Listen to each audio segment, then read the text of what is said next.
भगवान जब किसी पर प्रसन्न होते हैं, भगवान जब किसी को इसी जन्म में मिलना चाहते हैं तो उसे सत्संग में पहुंचा देते हैं, प्रेरित कर देते कि चल भाई सत्संग में चलो, सत्संग में चलो।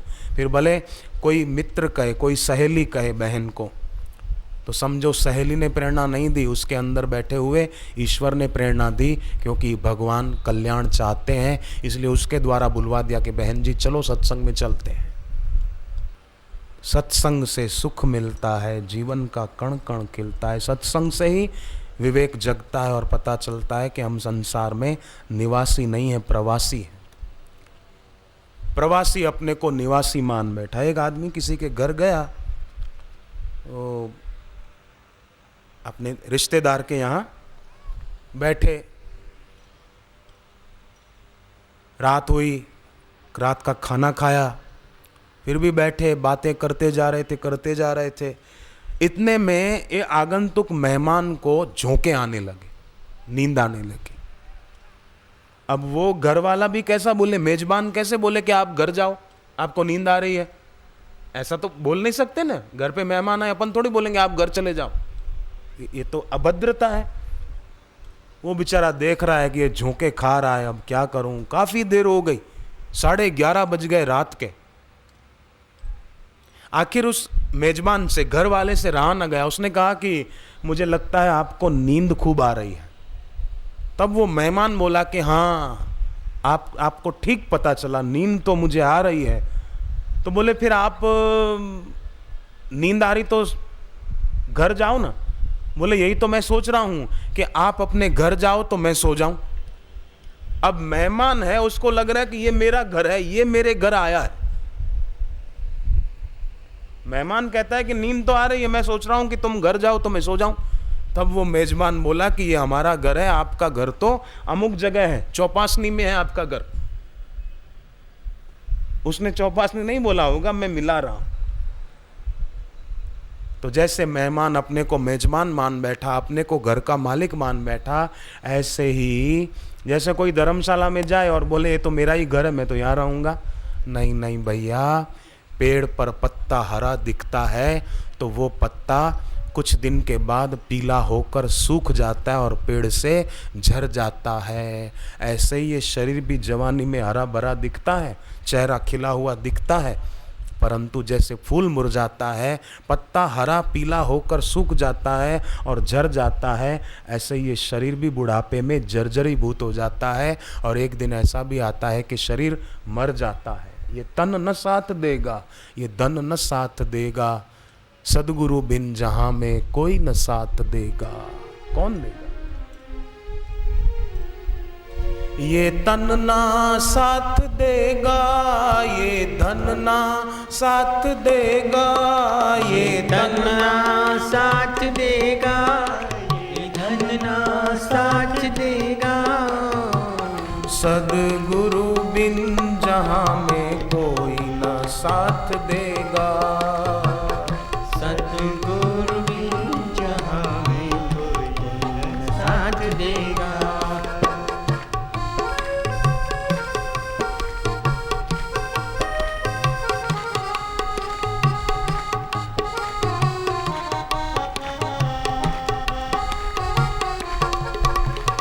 धन माल खूब जोड़ा, ऊंचा महल बनाया, दिया दान न कभी भी, ना पुण्य ही कमाया, दिया दान न कभी भी, ना पुण्य ही कमाया, ना तो कभी किसी का दुख दर्द ही मिटाया, सब छोड़ कर चला तू, कुछ भी काम ना आया, सब छोड़ कर चला तू, कुछ भी काम न आया।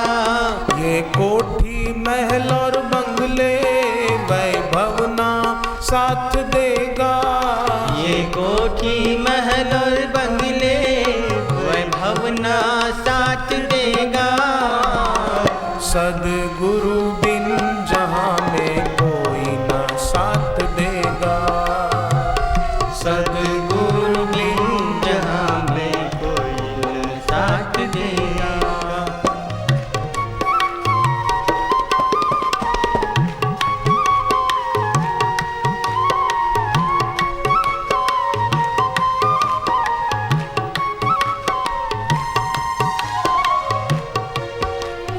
बस खेल में बिताया बचपन वो प्यारा प्यारा, यौवन के मद में खोकर सारा समय गंवाया। यौवन के मद में खोकर सारा समय गंवाया। जिस तन को तू सजाता वो धूल में मिलेगा, सब देखते रहेंगे अग्नि में वो जलेगा। सब देखते रहेंगे अग्नि में वो जलेगा। न रूप साथ देगा न रंग साथ देगा, न रूप साथ देगा न रंग साथ देगा। सद्गुरु बिन जहाँ में कोई न साथ देगा। सद्गुरु बिन जहाँ में कोई न साथ देगा। कौन साथ देगा? साथ जो देंगे उनको प्रार्थना करें कि हे प्रभु हमें अपने चरणों की भक्ति देना, हमें अपने चरणों की प्रीति देना। हम कभी इस दुनियावी भोगों में उलझे नहीं, हमारी भक्ति बढ़ती रहे। मैंने कल निवेदन किया था कि किसी की मृत्यु होती है तो लोग उसको कंधे पर उठाकर बोलते हैं राम बोलो भाई राम, राम नाम सत्य है। जीवन भर उस आदमी का जो नाम था वो कोई नहीं बोलता कि फलाना भाई सत्य है, फलानी बहन सत्य है, कोई नहीं बोलता। राम नाम सत्य है। सारी जिंदगी जिसको सच मान रहे थे, आया एक झटका, वो झूठ साबित हो जाता है। तो जो एक दिन झूठ साबित हो ही जाएगा, उसमें न फंसकर उसका सदुपयोग करें, श्वास श्वास का सदुपयोग करें। शरणागति देना, अनन्य भक्ति देना। कामना और वासना से हमको बचाना, कामना और वासना से हमको बचाना। गिरते इस जीवन को ऊंचा उठाना, गिरते इस जीवन को ऊंचा उठाना। मन को वश करने की नीति हमें देना, मन को वश करने की नीति हमें देना। अपने ही चरणों की प्रीति हमें देना, अपने ही चरणों की प्रीति हमें देना। हरि हरि ओम ओम, हरि हरि ओम ओम, हरि हरि ओम हरि ओम, हरि हरि ओम हरि हरि ओम, हरि हरि ओम हरि ओम।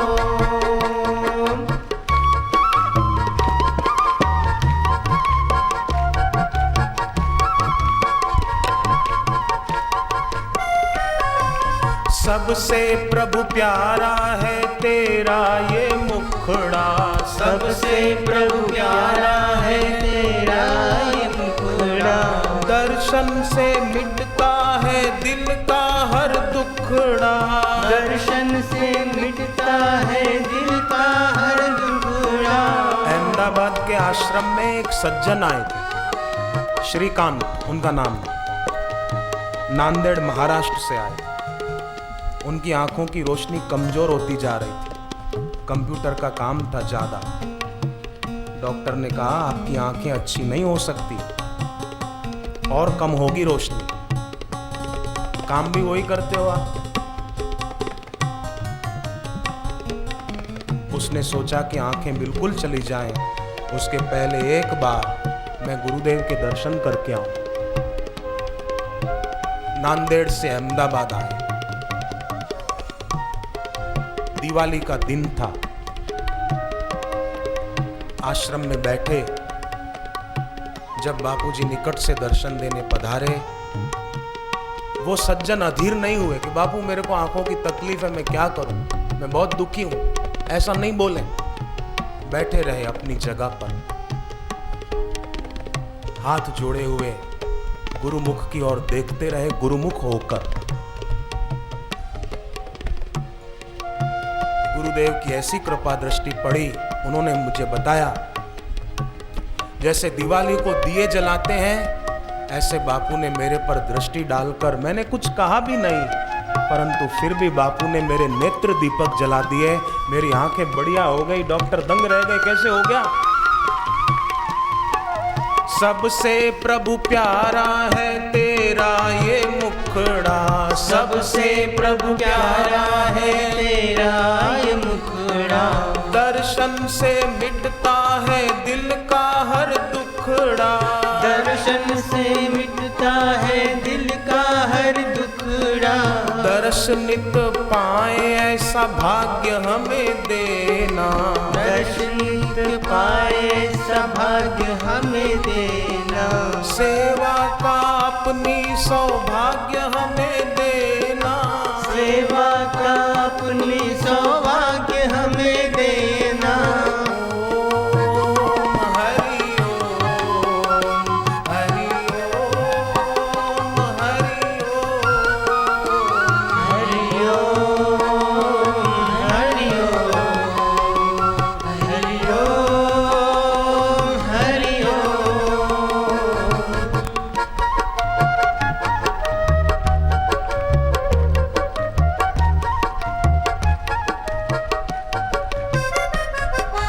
तुमसे ना हो कभी भी अब जुदाई, तुमसे ना हो कभी भी अब जुदाई, तेरे ही संग में है सबकी भलाई, तेरे ही संग में है सबकी भलाई, पापों का नाशक सत्संग हमें देना, पापों का नाशक सत्संग हमें देना, अपनी प्रेमा भक्ति से रंग हमें देना, अपनी प्रेम भक्ति से रंग हमें देना।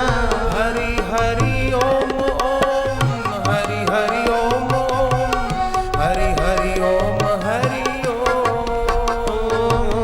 हरि हरि ओम, हरि हरि ओम, हरि हरि ओम, हरि ओम। राम राम ओम ओम, राम राम ओम ओम, राम राम ओम राम ओम। राम राम ओम ओम, राम राम ओम ओम, राम राम ओम राम ओम। तो इस प्रकार कभी भी थोड़ी प्रार्थना मन में कर लें, कभी शांत बैठें, जीभ को तालों में लगा कर बैठें। अभी भी आप 1-2 मिनट करके देखो, अपनी जीभ को थोड़ा गोल करके ऊपर तालों में लगा दें और अपना इष्ट मंत्र जप करें। देखो कितनी शांति मिलती है अभी अभी।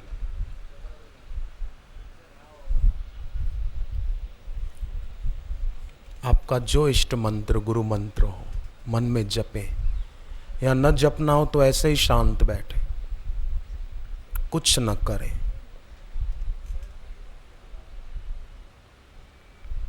मन में कोई इधर उधर का विचार आए तो उसके बारे में कुछ सोचना नहीं, बस आया है तो जाएगा। आप उसके साक्षी बनो, दृष्टा बनो। दृष्टा दृश्य से क्यों जुड़े? ये ध्यान की गहराइयों में जाने का बड़ा सुंदर प्रयोग है।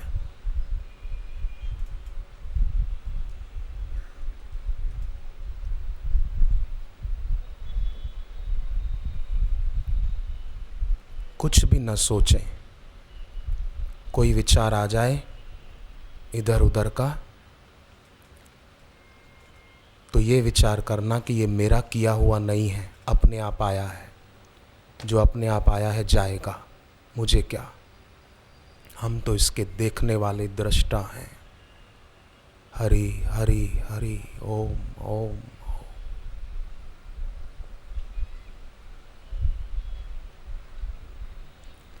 ज़्यादा व्यर्थ चिंतन चले तो धीमी गति से गहरा श्वास लो और छोड़ो। खूब धीमी गति से गहरा श्वास लेना और छोड़ना। अगर ज़्यादा व्यर्थ चिंतन चले तो 7-8 बार करके फिर शांत हो जाए।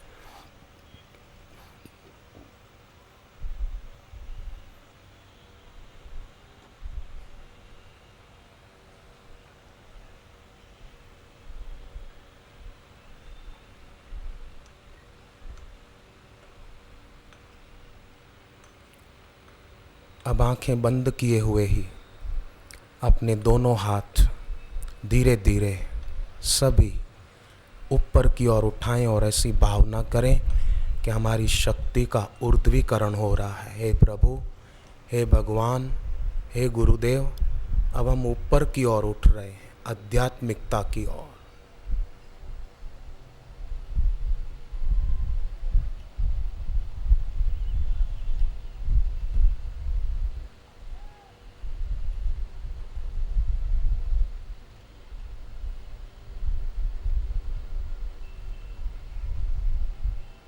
बस धीरे धीरे दोनों हाथ अपनी गोद में रखें, बायां हाथ नीचे और दायां हाथ उसके ऊपर, बाईं हथेली पर दाएं हाथ की हथेली।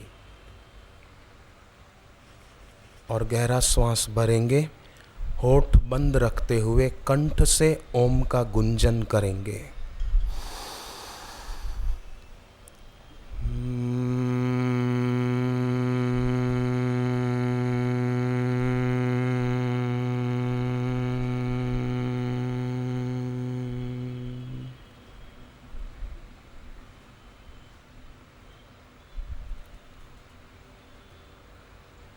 फिर से गहरा श्वास भरें।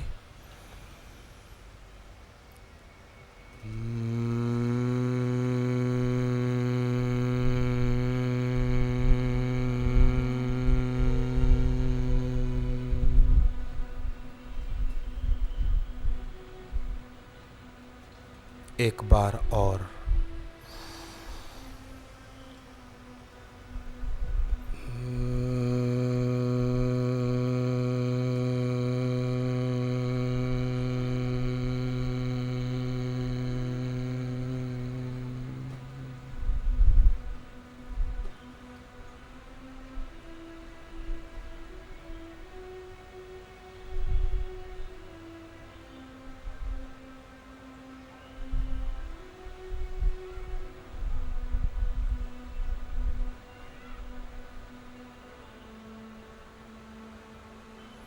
हरि ओम।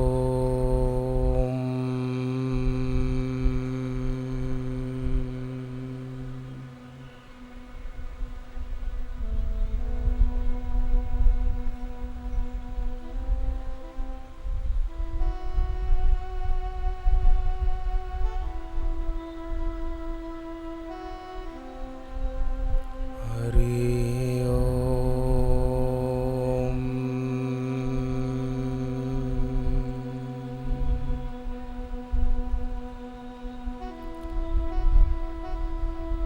जिसमें मन लगाना हो उसको पसंद कर लें, जहाँ से मन हटाना हो उसको नापसंद कर दें। ध्यान की गहराइयों में प्रवेश मिलने लगेगा, साधना के उन्नत शिखरों की यात्रा होने लगेगी।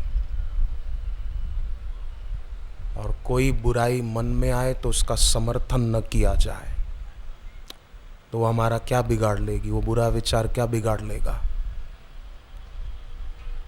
जैसे मैं चाय नहीं पीता हूँ, मेरे पास कोई लाकर चाय रख दे कि लो चाय पियो महाराज, मैं पीऊँगा ही नहीं तो चाय मेरा क्या बिगाड़ लेगी, मेरे को क्या नुकसान होगा, मैं पीऊँ ही नहीं।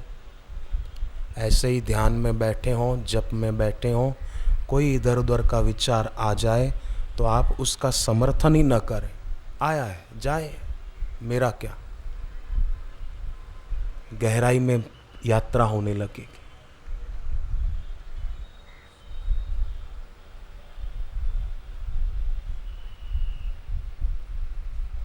जिसको ध्यान में गहरा उतरना हो उसको चाहिए कि रोज ऐसा अभ्यास करें और सुबह जल्दी उठकर करें। भले जल्दी स्नान न कर पाए, 4:30 पौने 5 उठकर कुल्ला करके बैठ जाए, पूर्व दिशा की ओर मुंह करके। आधा घंटा भी अगर कोई रोज बैठे तो उसकी यात्रा शुरू हो जाएगी। 15 मिनट भी बैठे, फिर अपने आप समय कैसे बीत जाएगा ध्यान में पता नहीं चलेगा। उसके लिए गुरुदेव की ध्यान की जो कैसेटें हैं वो उसका सहारा लें। कोई भी ध्यान की कई कैसेटें हैं, उनका सहारा लें। ध्यान और अपने गुरुदेव के प्रति भक्ति भावना, गुरु भक्ति से गुरु की आशीर्वाद, गुरु की कृपा शक्ति का सहारा मिलेगा तो यात्रा ऊंची होगी। जैसे पक्षी दो पंखों से आकाश में ऊंची उड़ान भरता है, ऐसे ही ध्यान और सद्गुरु के प्रति प्रेमा भक्ति, ये दो पंख हो जाएंगे। ध्यान और प्रेम, इन दो पंखों के द्वारा यात्रा ऊंची होने लगेगी, गहराई मिलने लगेगी। तो जैसे वृक्ष होता है ना, वृक्ष की जड़ें जमीन में जितनी गहरी होती है ना, उतना वृक्ष ऊंचा आसमान की ओर उठता है।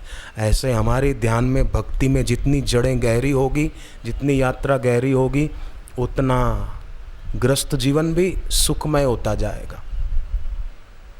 एक महिला बीमार हो गई, उसके घर के बाहर बगीचा था छोटा, फूलों के पौधे लगाए थे, गुलाब के, मोगरे के, गेंदे के फूल के, ऐसे अलग अलग। उसको शौक था, कईयों को होता है। तो जब बीमार हो गई तो उसने अपने बेटे को कहा, बेटे मैं तो उठ नहीं सकती हूँ, डॉक्टर ने मना भी किया है कि चलना फिरना नहीं, कोई काम नहीं करना, तो बेटे जरा तू पौधों का ख्याल रखना, सूख न जाए। लड़का बोला हाँ माँ तू चिंता मत कर। 7 दिन के बाद माँ की तबीयत ठीक हुई, माँ बिस्तर से खड़ी हुई, देखा कि पौधे सब सूख गए, फूल मुरझा गए। बेटे को डांटा, मैंने तुझे कहा था ख्याल रखना, तूने जल नहीं दिया, पानी नहीं दिया पौधों को। बोले माँ मैंने पानी दिया है। तो बोले सूख क्यों गए? अरे बोले माँ मैं तो हर फूल पे पानी डालता था, हर पत्ते पर पानी, हाथ में ऐसे लेकर पत्ते पत्ते पर पानी डालता था, हर फूल पर पानी डालता था। माँ मेरा कोई कसूर नहीं है, मैंने हर फूल और पत्ते पत्ते पे पानी डाला, सूख गए, मैं क्या करूं? माँ ने कहा पगला कहीं का, फूलों पर पानी डालने की जरूरत नहीं थी, जड़ों में पानी डालना था, क्योंकि फूल जड़ों में से आते हैं, जड़ों से उनको पोषण मिलता है। मूल फूल को खिलाता है, मूल के कारण फूल है, तेरे तूने उसमें पानी नहीं डाला। तो मूल को सींचना चाहिए। ये ध्यान साधना जप तप, ये मूल को सींचना है। ये सींच दिया तो ग्रस्त जीवन में सुख के फूल अपने आप खिलेंगे। नहीं कैसे खिलेंगे? मूल को सींचा है तो फूल आएंगे ही। वृक्ष की जड़ों में पानी डाला है तो पत्ते हरे होने चाहिए, होंगे। केरोसिन डाल के आग लगा दी तो हरे पत्ते कैसे आएंगे? तो पेड़ के मूल में केरोसिन डालना मतलब भोगों में राग करना, दुनियावी भोगों में राग करना, शरीर में आसक्ति करना, तो कैसे हरे पत्ते आएंगे? और भगवान में, गुरु चरणों में प्रीति करना, ये मानो वृक्ष के मूल में जल डालना, हरा भरा हो ही जाएगा। मूल को सींचें, फिर कोई भूल भी नहीं रहेगी। मैंने कई भक्तों के जीवन में देखा है, कईयों के जीवन में उन्होंने मूल को सींचा तो सब हरा भरा हो गया, सही हो गया, बढ़िया हो गया। मूल को सींचने वाले समता की ऊंचाइयों पे जाके बैठते। आपको पता है भगवान ने कुरुक्षेत्र की भूमि क्यों पसंद की? युद्ध के लिए। युद्ध तय हो गया तो कुरुक्षेत्र ही क्यों पसंद किया? हस्तिनापुर, जिसे हम दिल्ली कहते हैं आज, वहां से भगवान कुरुक्षेत्र गए। चलते चलते, जगह देखते देखते कि युद्ध होगा तो इस युद्ध में कई योद्धा मरेंगे, उनकी दुर्गति न हो, अपितु मरने वालों की सदगति हो जाए, उसके लिए कौन सी जगह उचित है? घूमते घूमते भगवान कुरुक्षेत्र पहुंचे और एक पेड़ के नीचे बैठ गए थकान मिटाने को। सामने देखा किसान पति पत्नी खेत में हल चला रहे हैं, काम कर रहे हैं, उनका बच्चा एक पेड़ के नीचे सोया है। पत्नी ने पति को कहा आपको भूख लगी होगी, दोपहर हो गई, आज आपने नाश्ता भी नहीं किया, मैं खाना लेकर आती हूँ। मुन्ना सोया है पेड़ के नीचे, उसको सोने दो, मैं खाना लेके अभी आई। पत्नी खाना लेने गई, इतने में काला जहरीला सांप आया और उस सांप ने लड़के को काट खाया। भगवान देख रहे। वो महिला घर से खाना लेकर आई, देखा बच्चे का शरीर जहर से नीला पड़ गया, समझ गई सांप ने काटा इसको, ये तो मर गया। आंख में आंसू आए, पर आंसू पोंछ लिए कि पति को बताऊंगी तो वो भूखे रहेंगे, उन्होंने सुबह से खाया नहीं है, तकलीफ होगी पति को, पित्त बढ़ जाएगा। भागी, पहले पति को भोजन कराने बैठी। पतिदेव खा लो जल्दी, आपने सुबह से कुछ नहीं खाया, खाओ। पति ने कहा मुन्ना को तो बुला ले, बोले उसको सोने दो, वो सोया है, आप खा लो। पति को खिला दिया। फिर पति को लेकर आई कि चलो वो ऐसी नींद में सोया है कि अब उठ नहीं सकता। भगवान देख रहे हैं, पति पत्नी दोनों आए। पति की आंख में भी आंसू आ गए, पर पति पत्नी को समझाने लगा, पत्नी पति को समझा रही थी। भगवान से रहा न गया, उठकर आए और उन दोनों को कहा कि मैं कब से देख रहा हूँ, धन्य है आपकी समता, आपका बेटा मर गया, आप दुखी नहीं हो रहे। तब वो महिला बोली कि आप कौन हैं ये तो हमको नहीं पता, पर न जाने क्यों आपको देखकर आपके पैर छूने को जी चाहता है, आपको प्रणाम करने को जी चाहता है। पर हम इतना आपके प्रश्न का उत्तर दें कि जैसे कोई आदमी पुराना कपड़ा उतार कर नया कपड़ा पहनता है, ऐसे ही जीव आत्मा पुराना शरीर छोड़कर नया शरीर धारण करता है। शरीर तो सबका छूटना ही है, फ़र्क इतना है, कोई दुनिया से पहले चला जाता है, कोई दुनिया से थोड़ा बाद में जाता है, बाकी है सब जाने वाले। ये मृत्यु लोक है। भगवान ने देखा धन्य है इनका ज्ञान, धन्य है, धन्य है तुम्हारी समता। भगवान ने मन में सोचा कि जहाँ ऐसे समता के धनी लोग रहते हों, ऐसी जगह पर युद्ध होगा और अगर योद्धा मरेंगे तो उनकी सदगति हो जाएगी, अच्छी गति हो जाएगी। इसलिए भगवान ने कुरुक्षेत्र की धरती पसंद कर ली।